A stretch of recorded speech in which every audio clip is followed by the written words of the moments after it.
Olá pessoal, vamos para mais uma aula. Hoje vamos falar sobre a reforma religiosa ou reforma protestante, tá certo? Isso aqui ainda está dentro do século XVI, tá certo? Nós vimos lá na aula passada o Renascimento, né? Século XVI. Ainda dentro do século XVI, vamos ver as transformações e as novas religiões criadas nessa época, tá bom? Vamos lá, mapa mental aí, ó. Reforma religiosa ou reforma protestante, tá certo? Século XVI. Causas, origem, vamos falar sobre o líder da reforma protestante ou religiosa, que é Lutero, o luteranismo, que é a religião criada baseada nas suas teorias, calvinismo e o anglicanismo, que são duas religiões aqui ó, baseadas no luteranismo. Então, luteranismo, calvinismo, anglicanismo foram as novas religiões criadas no século XVI, tá bom? Mas vamos analisar aí direitinho o contexto histórico que fez surgir essa reforma religiosa ou protestante aí, tá bom? As causas. Comércio de indulgências. O que é que acontecia? Lá no feudalismo, né, nós vimos já esse ano, nós vimos que a Igreja Católica Medieval ela tinha criado o Tribunal da Inquisição, lembra? Para perseguir os hereges, para prender os hereges, e a punição máxima aí seria ser queimado vivo em uma fogueira, lembra disso? A Igreja ela tinha influência na educação, na sociedade, na política, tá? E a Igreja também ficava muito preocupada em arrecadar dinheiro, em ganhar dinheiro desses fiéis que eles tinham. Então o que acontecia? Eles vão praticar aí o comércio de indulgência. Indulgências é a mesma coisa que relíquias falsas. Tá? É a venda de relíquias falsas, de objetos falsos. É a venda do perdão aqui, ó, por exemplo. Tá? Vou dar um exemplo. Digamos que uma pessoa tinha cometido vários pecados. Então chega para se confessar com o padre da época. Então o padre, ao invés de atribuir a ele uma penitência, dizia que ele tinha que pagar para obter esse perdão. Então podia pagar, dependendo dos seus pecados, o valor iria aumentando. Aí, então a venda de indulgências era a venda do perdão. Para ser perdoado naquela época tinha que pagar, certo? Venda de relíquias falsas. O que era?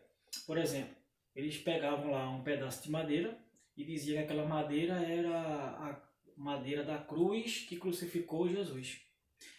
Pegava um pedaço de tecido branco e dizia que era o tecido, foi o tecido que enrolou o corpo de Jesus quando tirou da cruz.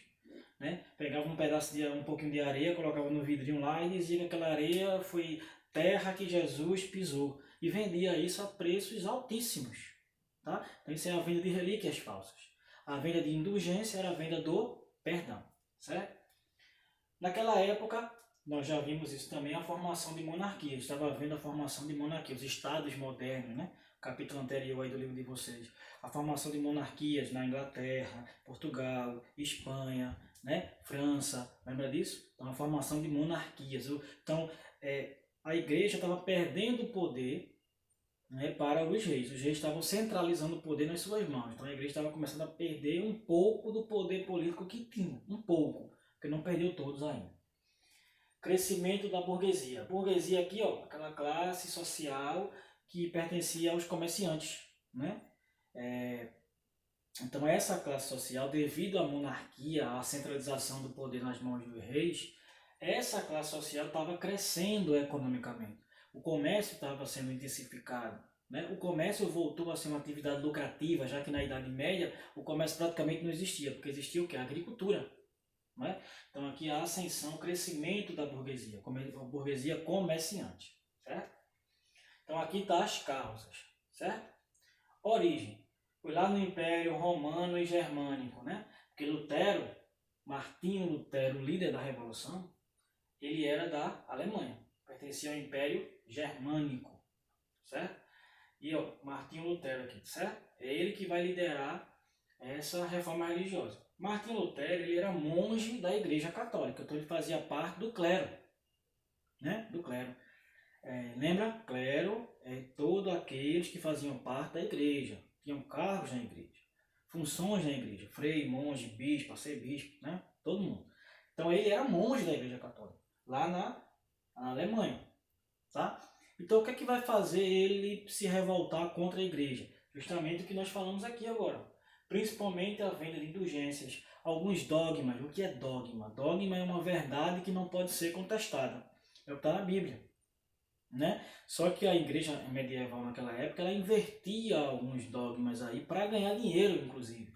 Então ele questionava esses dogmas da igreja, né? Ele não queria sair da igreja, ele não queria formar uma nova religião. Ele simplesmente queria que houvesse mudanças na igreja católica, né? Diante dos seus princípios, aí, do que ele acreditava. Entre eles, por exemplo, acabar com a venda de indulgência, né? Acabar com a venda de relíquias falsas, rever esses dogmas aí. Tá? Então era isso que ele queria. O objetivo dele não era sair da igreja e formar uma religião. O objetivo dele era transformar a religião, mudar a religião. Tá? Então ele defendia o quê? Salvação seria pela fé e não mais vendendo o perdão. A pessoa teria que comprar o perdão. Então ele dizia que a salvação seria unicamente pela fé. Então ele vai escrever um documento chamado de As 95 Teses. Nesse documento é que continha todas as suas mudanças que ele queria que ocorresse na igreja medieval daquela época. Tá? Tudo que ele queria que fosse mudado, ele colocou nesse documento que era chamado de As 95 Teses. Tinha 95 pontos de mudança que ele queria que ocorresse na igreja medieval daquela época.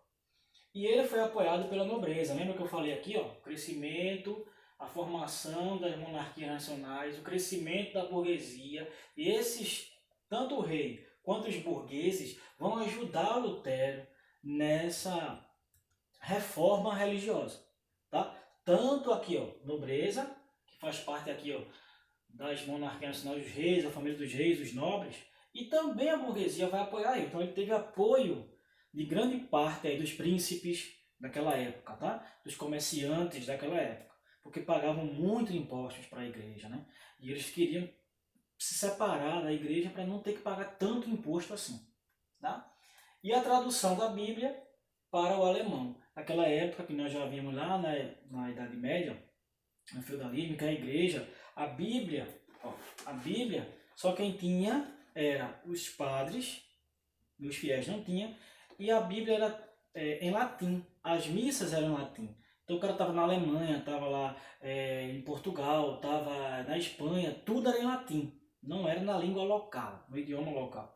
Então ficava difícil os fiéis terem uma interpretação da Bíblia, por exemplo. Eles acreditavam no que o padre falava, certo? Então ele queria a tradução da Bíblia para o alemão, porque lembra, ele era da Alemanha, né? Estava defendendo lá os seus interesses. Então ele queria a tradução da Bíblia para o alemão e queria também que houvesse uma livre interpretação da Bíblia, que todo mundo pudesse ter a Bíblia para ler e interpretar do seu jeito, certo?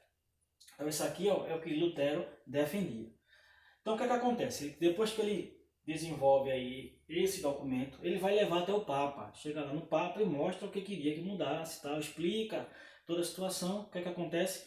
O Papa vai chamar de herege. Lembra o que era herege? Herege eram as pessoas que conspiravam contra a igreja, os pecadores. Então ele vai ser chamado pelo Papa de herege. E o Papa diz que ele teria que rasgar esse documento e não divulgar isso, porque ele poderia ser excomungado da igreja, expulso da igreja.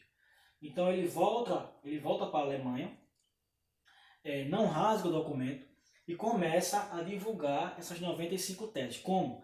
Todas as igrejas da sua cidade, né, das cidades vizinhas, ele vai lá pregar na porta da igreja esse documento, para que todo mundo tivesse acesso à sua ideia, a ideia de mudança da igreja. E para que com isso ele poderia aderir mais adeptos à sua teoria. Tá? Devido a essa divulgação, é que a igreja vai excomungar ele, ou seja, expulsar ele, vai deixar de ser monge, vai deixar de fazer parte do clero. E aí junta os nobres, os príncipes, junta a burguesia e dá apoio a ele para fazer uma reforma religiosa. É aí que ele vai criar o luteranismo, a religião baseada nesses princípios que nós vimos aqui, inclusive das 95 teses. Livre interpretação da Bíblia, tradução da Bíblia e dos cultos para o idioma local, a salvação ser dada unicamente pela fé, né? Não ter mais a prática de indulgência, não ter imagens de santos, só ia ter apenas 2 sacramentos, que era o batismo e a Eucaristia. Na Igreja Católica são 7. Aqui ele ia reduzir apenas para 2, batismo e a Eucaristia. O que é a Eucaristia? A comunhão, tá? E livre interpretação da Bíblia, salvação pela fé, culto em língua nacional. Então, estava na Alemanha, então todos os cultos seriam em alemão, para ficar fácil o entendimento, tanto da Bíblia quanto da palavra que estava sendo passada dos pastores para os fiéis, certo? Então, a religião dele foi criada baseada no luteranismo.